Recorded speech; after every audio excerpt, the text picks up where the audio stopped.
that different types of bail. Yes. You can be given bail at the police station for petty offenses, kama utaki kulala ndani. Yes. Reasonable doubt. So at the inception of a matter or a case, it is very hard to prove. The case has to go through the motions, the hearings, witnesses data, and you didn't come maybe the first mention or something, is it going to be forfeited to the state? And if it's for example, if you didn't come because you were sick or something like that, you can bring like proof and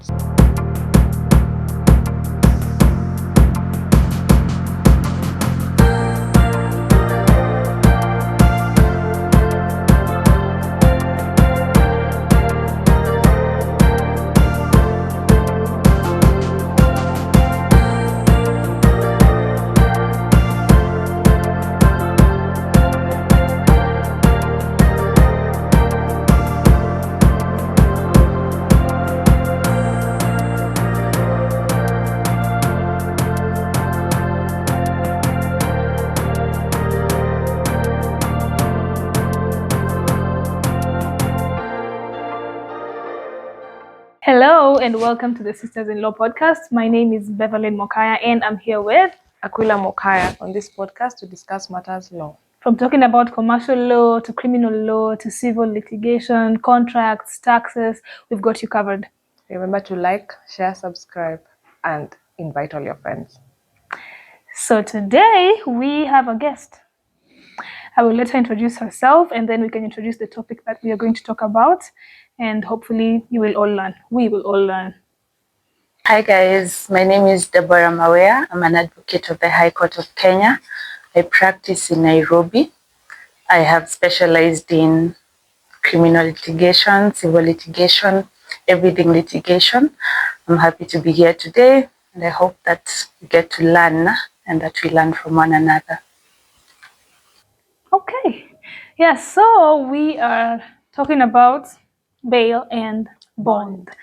It is the common thing that you'd hear on TV, when you're watching these criminal cases or court proceedings, or if you ever attend court proceedings, you'll hear the accused person has been released on a bail of, let's say, 50,000 Kenya shillings. Do you ever wonder what it means? Or you'll hear something like the accused person has been released on a cash bail of 50,000 and or bond of 300,000 with one surety or two sureties. So do you ever wonder what it means? So today we are here to debunk that. And yeah, so how can we define cash bail or bond? So generally, first I'll just start with the little differentiation between bail and bond. Cash bail is normally in cash. Yeah, like if they say we are releasing you on a cash bail of maybe 200,000 and or with a bond of maybe 1 million, it means that you're going to give the court cash, like pesa of 200,000, mostly like account transfer to the judiciary. If we say like bond 1 million, you have to bring a property that is worth that amount. So maybe if it's a car logbook, that is maybe if it's a property like title deed, mostly you would bring stuff that can be held in court, but there must be valuation. Anyway, so quick back to what cash bail is. Cash bail and bond, generally it's just an agreement between the accused persons, the surety or contact person, which we'll discuss who they are in this case. It's an agreement that they're going to come to court. And in the instance where they don't come to court, that cash bail or bond is going to be forfeited to the state. So even if you come later and you didn't come maybe the first mention or something, is it going to be forfeited to the state? And if it's for example, if you didn't come because you were sick or something like that, you can bring like proof and it won't be forfeited. But then again, back to what I was saying, it's an agreement in the sense that if I'm the arrested person now who's the accused in this case, and this is my surety, she's going to come in court to say that she if I don't come, she can be asked where I am at the moment. Yeah, and if you don't come, warrants of arrest are actually issued. Yeah, so like I said, the example, the accused person has been released on a cash bail of 50,000. So she had mentioned that there's the cash bail part. We said cash bail is you pay the 50,000, right? And then there's bond terms. The accused person has been released on a cash bail of 50,000 and bond of 300,000 with one surety. So she said cash bail is the money that you will bring to court, and if you don't come to court, itabaki court. You won't be given your money back. So it's basically to ensure you come to court. And then bond is a property that is equal to that amount that you've been given. Yeah. For example, if it's 300,000, if you have land that is worth that amount, you bring the title deed in court. Or if it's a car, you bring the logbook. Or some people even bring their pay slips. Yeah. And then there's the one surety part. Or sometimes they can even say 2 sureties or 3 sureties, depending on the gravity of the offense and how easily this person can abscond court. So now, what are some of the characteristics that a surety should have? So a surety is basically a person who stands in for you when you don't come to court. For an accused person, it is important to ensure that they attend court. And so if anything happens, if let's say they are sick or they have an emergency, that does not stop them from still attending court. So the court created this, fill in this gap by bringing in the aspect of a surety. So a surety can be your dad, can be your friend, someone that you trust, that if you are not available, say you are sick, say you have an emergency, they will be able to go to court, inform the magistrate that you are not present, give the reasons as to why you're not present, and that way prevent you from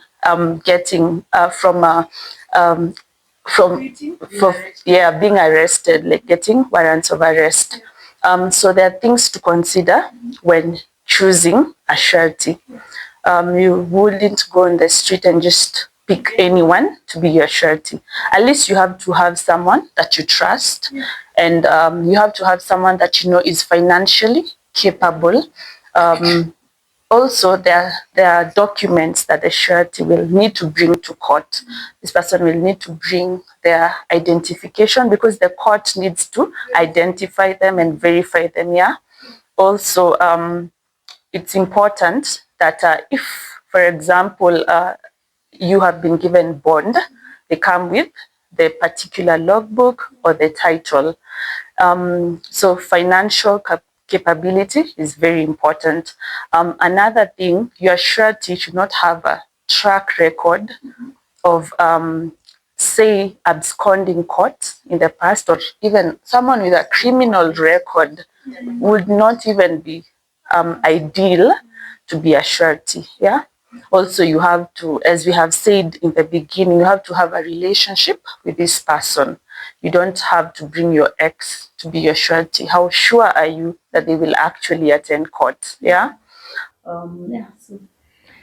So actually, I think there's a part we forgot to mention. Bail and bond is given at the point of plea taking, mostly. So, for example, you have been plea taking is just being asked, have you committed the offense, and you say yes or no. That's just what taking plea means. So after that, then they can make an application for bail and bond, and then that's the point where you get the bond terms set for you. Ideally, bail and bond is a right. In the Constitution, it's a right. It's your right. The way you have the right to life, you have the right to picket and the right to demonstrate. You also have a right to, every accused person has a right to bail and bond. Actually, there's like a fun fact that I came across just the other day. Because bond is provided for in the Constitution, there are policy guidelines that were established to guide the courts and the police officers when they're giving bail and bond terms. That actually, when you're arrested by a police officer, they should inform you that you have a right to cash bail from here, like from the police station, but mostly for petty offenses. Maybe if it's traffic or that drunkenness and being disorderly. Like at the police station, they could give you cash bail if your crime is very minimal, but mostly on CSO offenses like rape, like rape and defilement, sexual offenses, they do not give. They cannot give you cash bail at the police station. And also murder and like the capital offenses, generally they can't give you because they do not have, I don't want to say it's outside their jurisdiction, of course it is, but they cannot, they are unable to set the terms because these are actually terms that are set. So generally, if you're given at the police station, that means they are supposed to secure you attending court, right? So when you come to court, the police bail is returned to you for plea taking. So when you take the plea, you say maybe you're not guilty, of course. Then after you return that cash bail that you gave out at the police station, now you can make an oral application for bail or bond. So I think just to clear that, you're saying there's different types of bail. Yes. You can be given bail at the police station for petty offenses, kama utaki kulala ndani. Yes. You know, your advocate can come and then you say, we have to pay a police bail. Wanasemanga tu cash bail local police station. 20K. So cash bail of 20K, and then of course they'll negotiate, and then after you give out that money, You're given a receipt. You just utalala ndani. You will go and just make sure that you come to court when you're supposed to plea take, as opposed to uingizwe cell and then they take you the next day to court. So that cash bail is just to help you not to sleep in at the police station that night. Yeah. So that's different from cash bail, bail and bond given in court. So now when you are refunded the cash bail that you are given at the police station, mostly they say, let's say for example the cash bail was 50,000, and then you go to court, they give you 100K for cash bail. They will take that 50K and add it, so that now you top up 50,000. But now when you come to court after they have refunded you the bail that you are given, that you gave at the police station, you have to make an oral application, because it's actually mostly oral applications for cash bail and bond. So when you make the oral application, now you can be given, they can now set new bail terms and bond. Yes. And oral application is just telling the court. You don't have to go back. Yeah, it's just telling the court rewrite and things like that. Yeah. And there is one characteristic of rights that people don't usually understand. Not all rights are absolute, in the sense that you just can't say, for example, you have a right to. I'm avoiding to use that right to picket. I'm just you just can't say the rights that are absolute. You cannot. It's non-derogable. That's how they're called. Oh, yes, Lord. So there are rights that you cannot limit. For example, the right to life. You can't say that I'm justified to kill unless it's in self-defense. That's also just another thing. Yes. But a good number of rights can be limited, including this right. Yeah. So there are instances where someone will not receive bail, cash bail or and bond. And before we even get to that, why are people given bond? Like, why don't you just hold them in custody and then keep taking them to court when they're supposed to go to court? I believe that the reason why people are given bond is basically ingrained in the principle where that an accused person is innocent until proven guilty. So that it does not matter whether this accused person has been accused of murder or terrorism. The law presumes that they are innocent until proven guilty. So it will be a violation of their rights to have them in prisons or in stations while it is not proven that they are actually guilty. And we know that for criminal matters, you have to prove beyond reasonable doubt. So at the inception of a matter or a case, it is very hard to prove. The case has to go through the motions, the hearings, witnesses being called, all that, so that finally the court can make a verdict. So, would also jump in with also the right to liberty. Like the Constitution provides for the right to liberty. But also, just as Bev had said earlier, most rights have limitations, yeah? So if you are right, okay, there's a principle that says that if I am given a right by the Constitution, it should not affect your right, yeah? So the right to liberty provides that I should not be held in a place. But if in exercising my right to liberty, I am infringing on your right to life, then I should be held in custody. But now that is the other argument, in the sense that every time you're making an application for bail and bond, you have to also speak to the right to liberty. That everybody has the right to liberty up until it is preventing maybe the right to life of the witnesses, or as we are going to discuss further in this video. Yeah. So basically, it's just a balance of the accused person enjoying their right to liberty, balancing it against public interest. Yeah. So if I leave this person out here free without them giving any security in court, they'll just not come to court. Yeah. And it can be infringe on public interest. Exactly. It will infringe on public interest of other people, maybe the people who are victims and all that. So want to balance, we want you to have your right to liberty, so that you're not incarcerated or you're not you're not restricted until proven guilty. But we also want to protect these other people and ensure there's deterrence to a level that you will attend court. So you have to put in security in court. But like I was saying earlier, there are instances where someone can be denied bail, or instances where, because bail terms are not supposed to be unreasonable, they're not supposed to be too high, in that someone won't be able to afford it, and they're not supposed to be too low, so that they can be easily, forfeited. To say, if it's 10k, if it's just 10k, I don't have to go to court. I can Just lose out leave it, on the 10k. Yeah. So, what are some of the instances where someone can be denied bail? Wow. I'd say that some of the instances where an accused person can be denied bail, if it is proven that you are at flight risk, so that you committed a crime in Nairobi, but you are seen loitering at JKI. Loitering is the word. Man will presume that you're about to board aircraft to God knows where. God knows where. And especially in cases like murder, the penalty is very high. It's life sentence. So if I can disappear, Then I would disappear. And that's why you'll find, like, in murder cases, bail terms are like 1 million. Yeah, like So very high. so that someone will be unable to afford it, akae tu ndani. Yeah.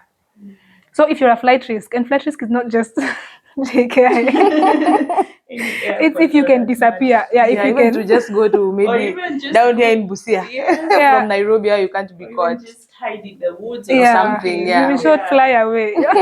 So if you're a flight risk. Another thing I'd say, we are Kenyans, and we know that there are communities that lynch people they consider to be witches or thieves. So, if a thief or a witch is brought to court, I don't even know if there's any law that provides for against witchcraft and all. But it will be not unfair, but it is better if they stay to be held in custody in the police station than to be let out on bail.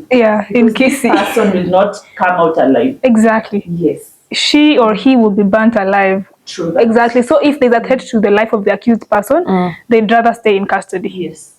Also, if there's a threat to maybe the witnesses, I would have used a very perfect example, but it's still in court. So if, for example, this happens mostly in sexual offenses, where if I'm the offender, for example, I am going to be released on bail or bond, but they know very well that maybe the person I sexually offended is my neighbor, and we are going to negotiate outside. Actually, there's a principle that says, of course, there's a Supreme Court that overturned this principle over time, that says that such offenses, you cannot negotiate it outside. Of course, now they allow, but it will be very difficult for the prosecutor to actually let you go if you have been arrested. Like mostly if you have done capital offenses, once it's reported, the state takes it over. So even if it's your sister that was murdered, for example, and now our families come and talk about it and whatnot, initially it will not be allowed, but right now it is. So sometimes when they notice that, if I'm a sexual offender and we are going to maybe negotiate outside, in the interests of the child, they will deny me bail. So that in the sense that I'm not going to tamper with either the witnesses, or I'm going to avoid a situation where I'm going to intimidate the witnesses not to come to court, because of course if they do not come to court, then the case would not fly. So witness interference, flight risk.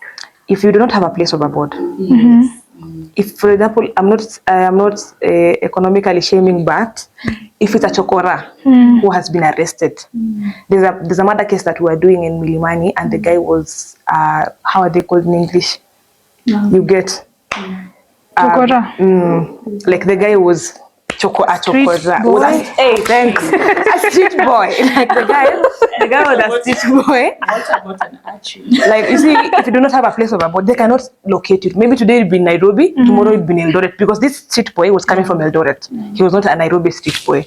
So if you do not have a place of abode, Maybe he doesn't even have an ID, so you're not sure if the name he gives you is the right name or not. You don't even know where they live or something like that. So, ideally, we are trying to secure your attendance to court. But now if you cannot secure, because if you do not come to court and you do not have either a contact person or a surety, for example, we are not going to get you, and that file would go like that, and there'll be no justice found. So if you do not have a secure place of abode, like maybe I say I live in Nairobi, Kitusuru area, you cannot be granted bail. So, also if you are a repeat offender or there's a continuing offense. For example, if you said rape, and let's say this person, there's still complaints of you going back to, hurt the victims or things like that. So if you're going to keep hurting the victims, or you're going to interfere with witnesses and all the reasons you've been given, that's the prosecutor can justify that you're denied bail, or that your bail is set so high that you won't be able to afford it. I think the last thing we can talk about is you're allowed to review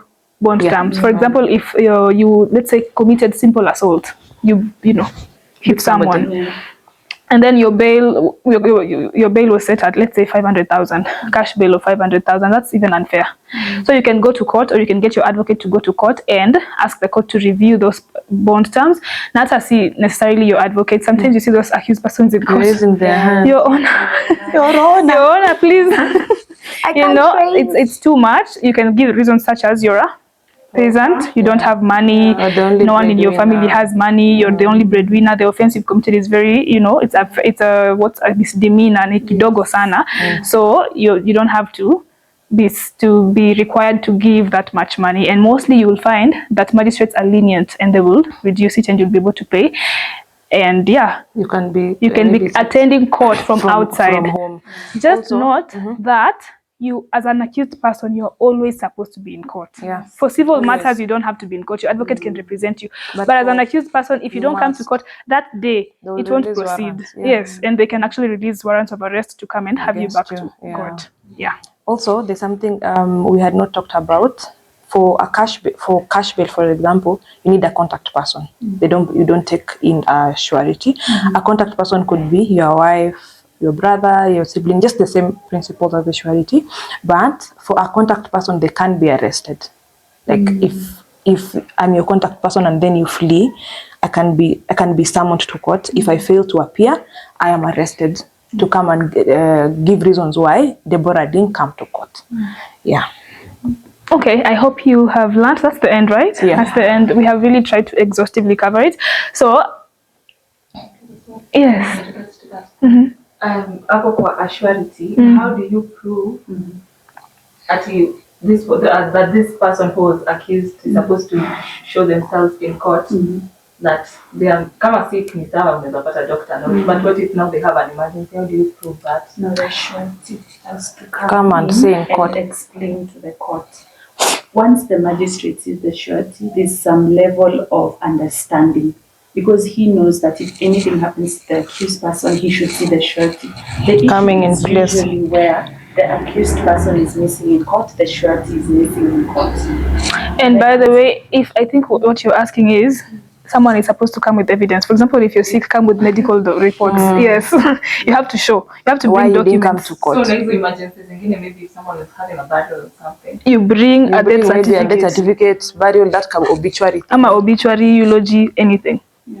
Yeah. Is that captured in this? Yes. Good. Very good.